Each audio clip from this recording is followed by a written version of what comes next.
Alô, vocês, queridos amigos da história da igreja.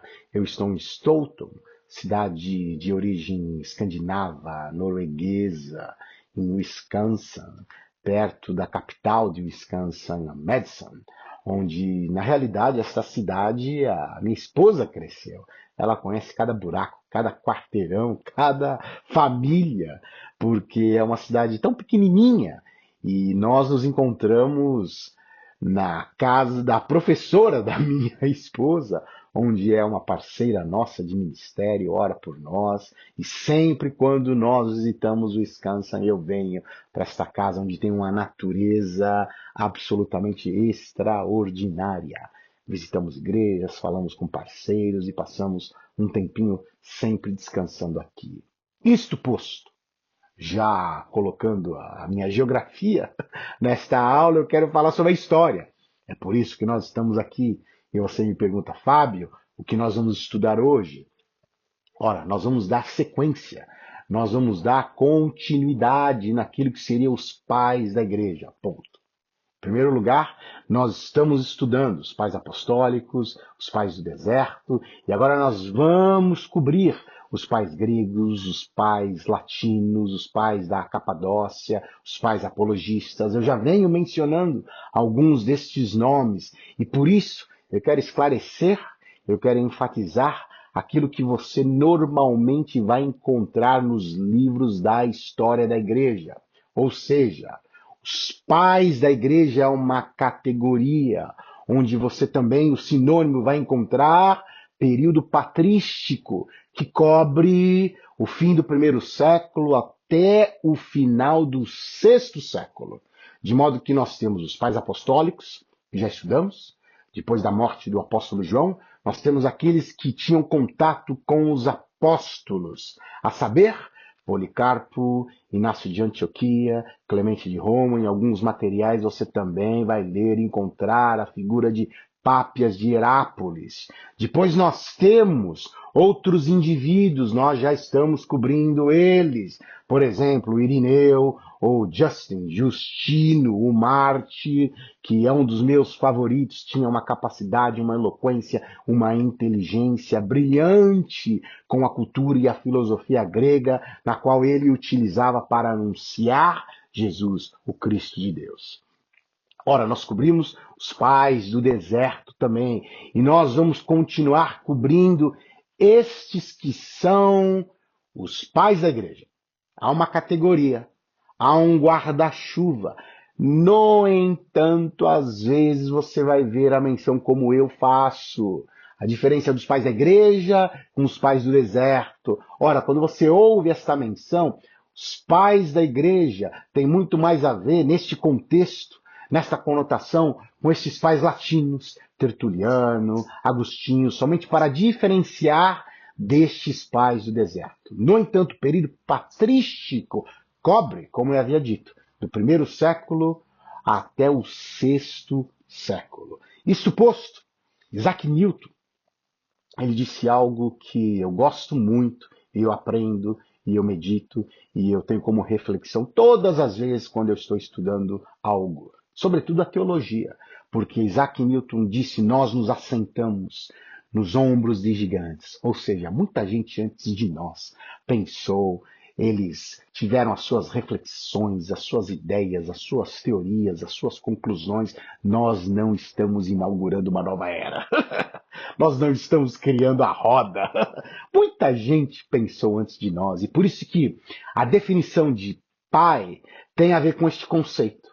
Era um bispo, era um líder da igreja, era um diácono, era um presbítero, ou seja, depois da morte de Jesus e da morte dos apóstolos, nós temos esses indivíduos reconhecidos pela igreja, pela capacidade de teologizar, de serem líderes. Por isso que a partir dos pais gregos, dos pais latinos, que a gente vai poder estudar nesta aula, sobretudo a figura de Agostinho, a teologia sistemática, a teologia com as suas doutrinas, começa a surgir.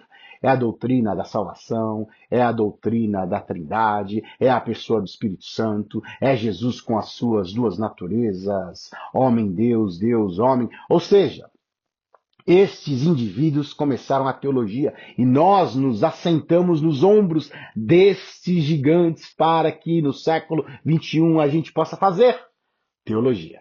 Daquilo que já foi feito, já foi pensado, já foi meditado, já foi estudado. Outros também se assentaram nos ombros desses gigantes, Tomás de Aquino, Lutero, João Calvino e assim por diante.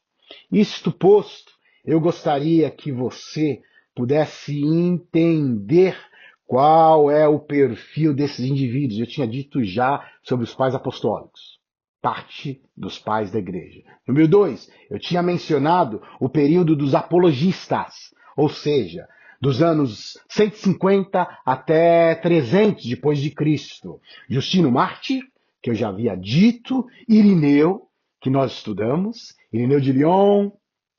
Eu sou apaixonado por ele, não só pelo fato de que eu estou em Lyon, moro em Lyon, mas pela sua capacidade, pela sua leveza, pela sua habilidade de trazer o mundo oriental e o mundo ocidental juntos nesta fé cristã. Orígenes é a primeira vez que eu estou falando de Orígenes. Ele também é considerado um dos principais apologistas dentro desta categoria, pais da igreja. Orígenes, por exemplo, ele nasceu em Alexandria. Alexandria foi um centro que gerou e que produziu muitos pensadores cristãos e teólogos neste período chamado patrístico. Ora, ele viveu também na Cesareia nos seus últimos anos e ele criou uma ferramenta para o estudo bíblico.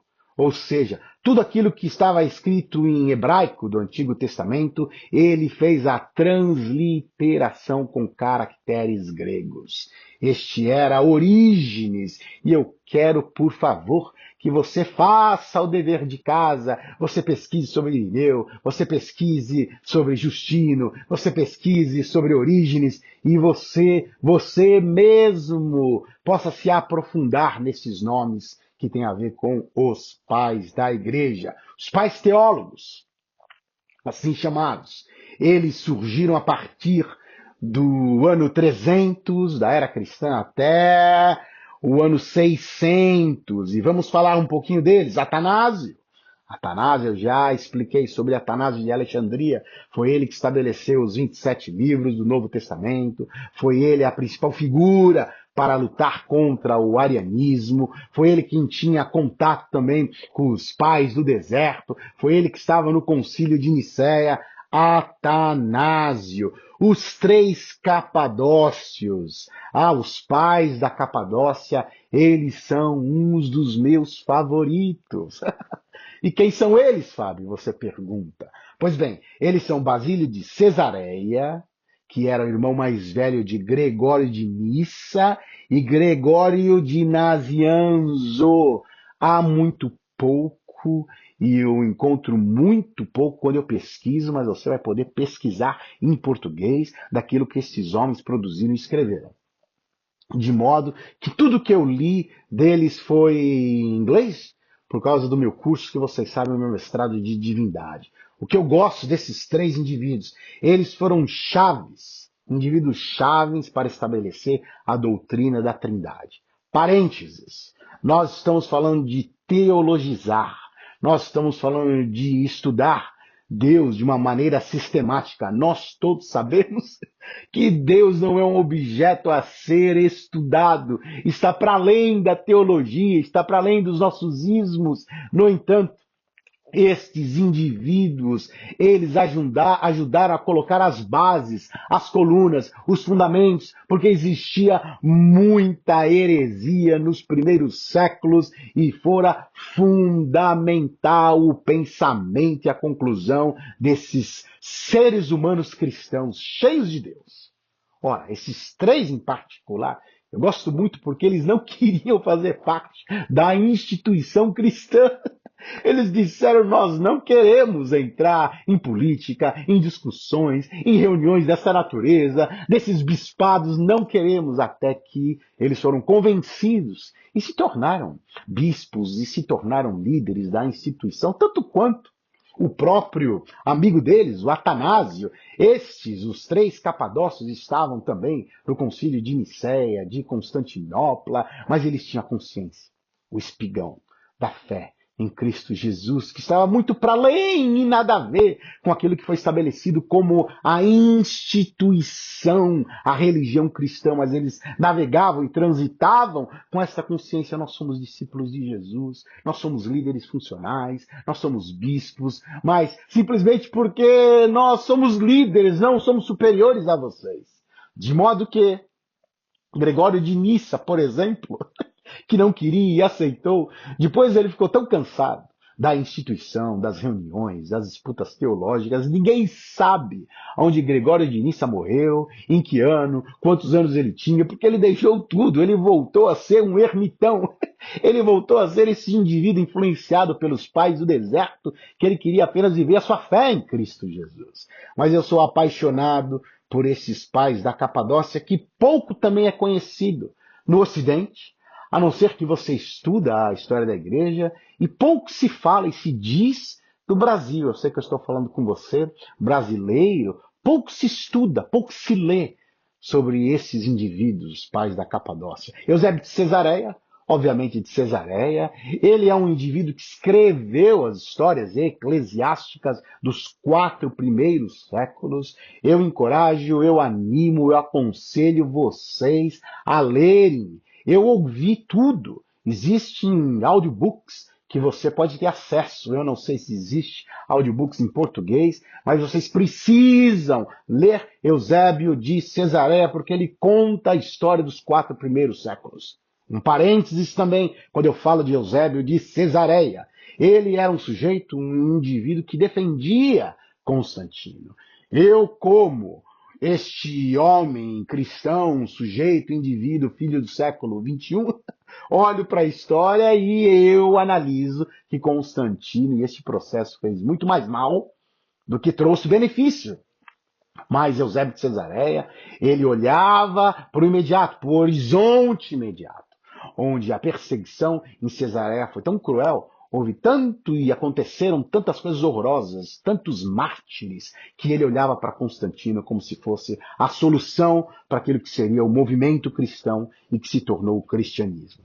Ora, nós estamos chegando na pessoa de Agostinho de Hipona.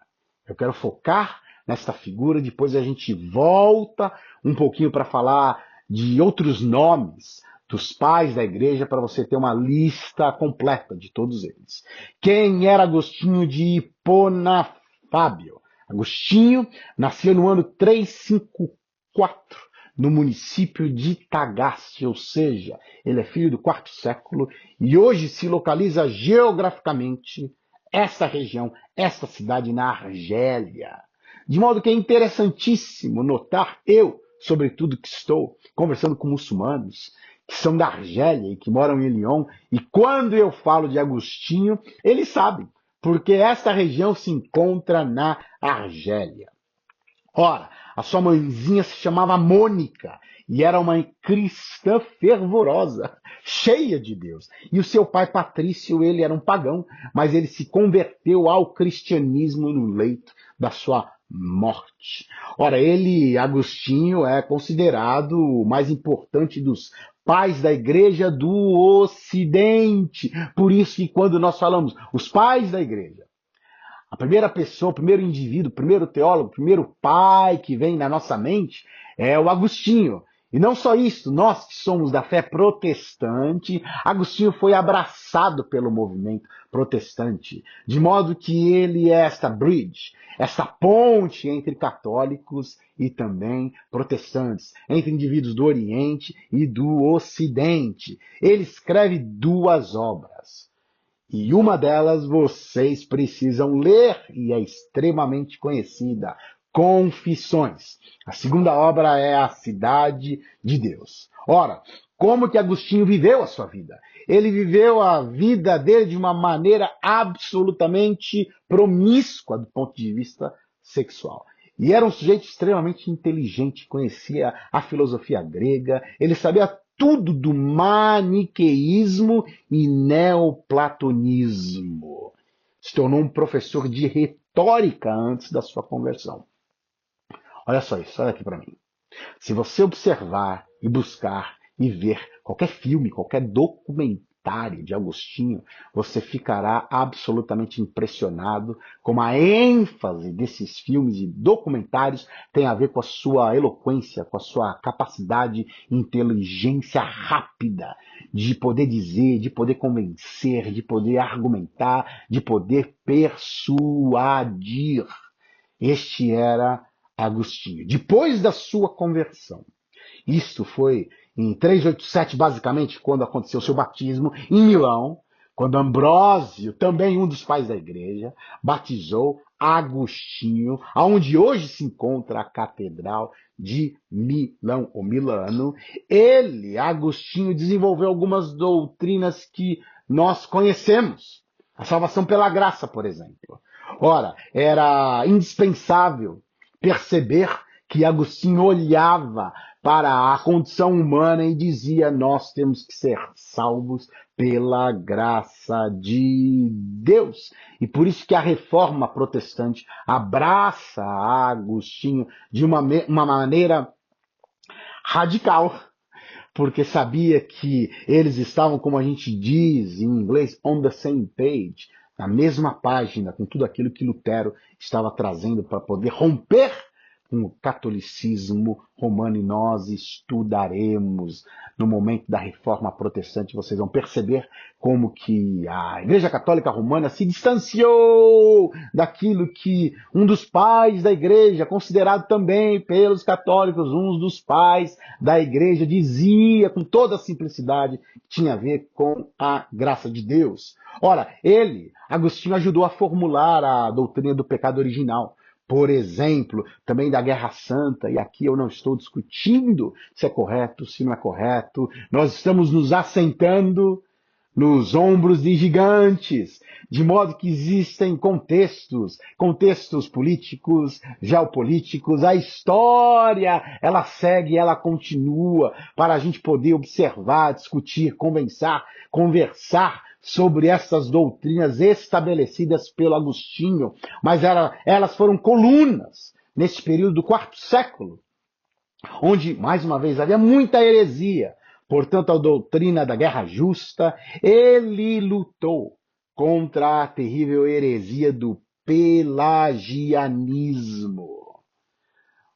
Pois bem, é inevitável conversar sobre Agostinho e aquilo que ele contribuiu sem falar sobre Pelágio, o pelagianismo. E mais uma vez, você começando a estudar sobre Pelágio, pelagianismo, que foi tido como heresia no século IV, alguns indivíduos vão abraçar o pelagianismo. Alguns indivíduos hoje olham para trás e vão dizer: Pelágio foi mal interpretado, ele não quis dizer exatamente aquilo que foi interpretado e percebido pela igreja quando disse que ele era um herege. Mas simplesmente para dizer: no tempo e no espaço, Agostinho teve embates com Pelágio e ele dizia: Agostinho, é pela graça. E Pelágio dizia: não, não é pela graça, é a liberdade do homem. Nós vamos conversar um pouquinho sobre essa questão do pelagianismo. Mas você, por favor, você faça o teu dever de casa. Você pode buscar, você pode ler, você pode pesquisar e você mesmo pode concluir. Não se esqueça, nós todos estamos assentados nos ombros de gigantes. Teologia, ela se faz. Teologia é um movimento. Nós seguimos pensando dentro dos nossos contextos, tendo como base e fundamento tudo aquilo que nós aprendemos, estudamos e lemos nesses primeiros séculos, onde foi estabelecido essa categoria, os pais da igreja. Pois bem, em quinto ponto, eu estou listando aqui 4. Este quinto ponto, que tem a ver com Agostinho, tem a ver com o fato de que ele foi a base para a teologia da reforma protestante. Ora, um pouquinho mais sobre Agostinho, para você entender o seu contexto histórico, de onde ele veio, como foi a sua conversão. Ele foi batizado, como eu havia dito, no ano 387 pelo Ambrósio, e é interessantíssimo que no ano 391, Ele foi ordenado sacerdote onde? Em Hiponá. Ele se tornou um pregador muito famoso e no ano 395 ele foi nomeado um bispo que ajudava na catedral de Hipona, de modo que logo depois ele assumiu o trono episcopal e se tornou o principal bispo de Hipona até a sua morte em 430. Por isso ele é conhecido como Agostinho de Hipona. Como foi a sua conversão? Ora, no verão de 386, assim diz nas Confissões de Agostinho, seu livro, ele mesmo relata na sua autobiografia. Ele ouve a história de Santo Antão, do deserto. Nós estávamos conversando sobre os pais do deserto. E ele se converte, de modo que foi exatamente assim. Ele ouve uma voz infantil. E assim que ele ouve essa voz, ele percebe que existia um convite. Tomar e ler. Toma e leia. Toma e leia. Era um pedido, era um convite em latim. E ele entendeu este comando divino e pega as escrituras, a Bíblia, e abre. E cai na epístola aos Romanos. E ele começa a ler dos capítulos 12 ao capítulo 15, de modo que ele, de cara, lê aquilo que Paulo, ele escreveu no trecho que está escrito: andemos honestamente, como de dia, não em orgias e bebedices, não em impudicícias e dissoluções, não em contendas e ciúmes, mas revestivos do Senhor Jesus Cristo. E não vos preocupeis com a carne para não excitardes as suas cobiças. Ponto. Romanos 13, de 13 a 14, Agostinho de Hipona, Confissões. É nesse momento que existe essa epifania, é este momento de conversão, é este momento de cair em si, as suas escamas. Este indivíduo que sabia tudo de filosofia grega, este indivíduo que sabia do maniqueísmo, de neoplatonismo, como eu havia dito, ele que já havia experimentado todos os odores, todas as sensações daquilo que o prazer humano, o hedonismo pode trazer para algum indivíduo, ele cai em si e de joelhos e se converte ao Cristo de Deus. É assim este processo. E voltando sobre o pelagianismo, este conceito teológico, ele basicamente negava o pecado original, a corrupção da natureza humana e a necessidade da graça divina para a salvação. Por isso que é um choque de teologia e de conceitos entre Pelágio da Bretanha, é este indivíduo que vive dos anos 350 aos anos 423, com 73 anos. Ele era um monge ascético e provavelmente viveu na Britânia. E por isso que ele estabeleceu este embate com Agostinho, Pelágio da Bretanha. Ele, por volta do ano 405, ele vai até Roma e depois viaja à África do Norte. Este é um pouco o contexto, este é um pouco o background desta disputa teológica entre Pelágio e o próprio Agostinho. E tem a ver com o pecado, com o livre-arbítrio, com a graça. E Jerônimo, eu tenho que dizer, e também agregar neste capítulo que nós estamos estudando dos pais da igreja, Jerônimo era também um dos pais da igreja. Jerônimo é este que desenvolveu as escrituras no latim, chamada Vulgata. Ele era muito amigo de Agostinho, morava em Belém, na Palestina. Ora, o pelagianismo dizia que todo homem é totalmente responsável pela sua própria salvação e, portanto, não necessita da graça divina. Este foi o embate. Jerônimo dava, de fato, todas as cartas a Agostinho. Os dois trabalharam conjuntamente para lutar contra o pelagianismo. Por exemplo, Agostinho mantinha que o pecado original de Adão foi herdado por toda a humanidade, só para você entender um pouquinho este contexto. E uma vez que Adão tenha caído, toda a raça humana estava carregando esta semente adâmica do pecado. De modo que Pelágio insistia e dizia que a queda de Adão afetava apenas a Adão. e todos os outros os seres humanos, Deus exigia que eles vivessem vidas perfeitas e que Adão era apenas um mau exemplo, mas que a raça humana não tinha sido afetada por aquilo que Agostinho chamara de pecado original. Isto posto, é apenas um dos exemplos dessa luta entre Pelágio e Agostinho. Eu quero terminar esta aula com uma lista destes pais da igreja. Ora, na Igreja do Ocidente, nós temos Ambrósio de Milão, Jerônimo de Estridão, este que desenvolveu a Vulgata, Agostinho de Hipona, Gregório Magno. Nós temos na Igreja Oriental Basílio de Cesareia, Atanásio de Alexandria, Gregório de Nazianzo. Nós temos João Crisóstomo, que nós não mencionamos, mas agora estou listando para que você possa estudar. Estes são os chamados 8 doutores da Igreja. Nós temos os pais apostólicos, que já cobrimos, Clemente de Roma, Inácio de Antioquia, Policarpo de Esmirna, e nós temos os padres ou os pais gregos, a saber, Irineu de Lyon, Clemente de Alexandria, Orígenes de Alexandria, Atanásio de Alexandria, Cirílio de Alexandria. Olha quanta gente saindo de Alexandria dessa escola. E João Crisóstomo, também considerado um dos padres gregos.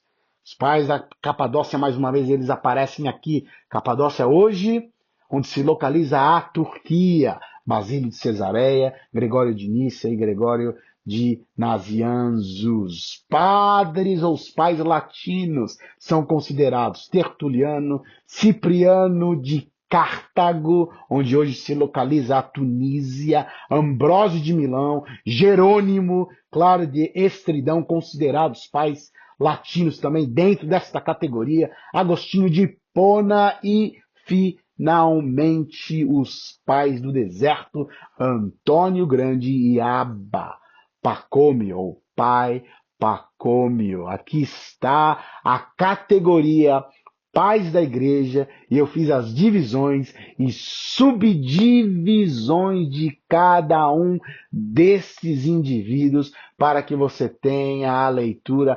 completa desta aula, dentro destes 3 capítulos, 3 aulas que eu foquei a partir dos pais apostólicos até o final do século VI, com os pais latinos, os pais teólogos e as suas subdivisões, a saber, pais do Ocidente e pais do Oriente. Eu acredito que com isto a gente completa a aula de hoje.